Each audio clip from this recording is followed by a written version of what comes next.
لوگوں کے رویے یا لوگوں کے جو ریئیکشن ہوتے ہیں تکلیف دیتے ہیں، دکھ پہنچتا ہے ہمیں، لیکن اس سے کئی گنا زیادہ جو ہے وہ ہم لوگ خود اپنی ذات کو لوگوں کے رویوں کی وجہ سے اپنی ذات کو خود دکھ دیتے ہیں۔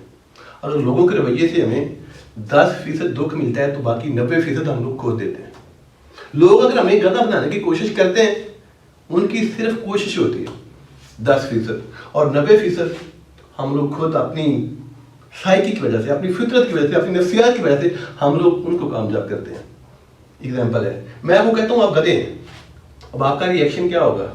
آپ نے پاؤں سے جوتا اتارنا ہے، میرا گرے باندھ پکڑنا ہے، گدھے بن گیا آپ، اور کاش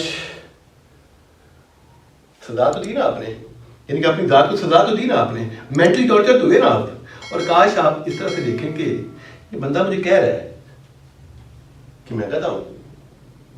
گدھے کی دو منہ ہوتی ہے، میری تو نہیں ہے۔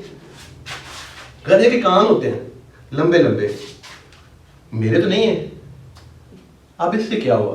اس کا جو 10% ایک ایکشن تھا، آپ کا جو 90% ریئیکشن ہونا تھا، جو آپ کی ذات کے لیے ایک کسی سزا سے کام نہیں ہونا تھا، آپ نے اس سے اپنی ذات کو محفوظ کیا۔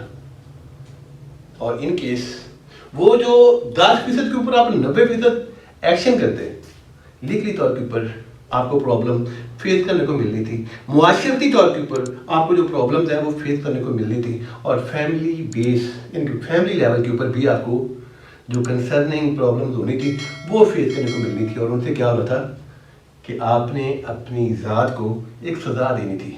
ٹائم ویسٹیج، امیج ڈیمیج، اس طرح کی کئی چیزیں جو ہوتی ہیں۔ خطرہ لوگوں کے رویے کے اوپر جب بھی آپ ایکشن کریں، سوچ سمجھ کے کریں۔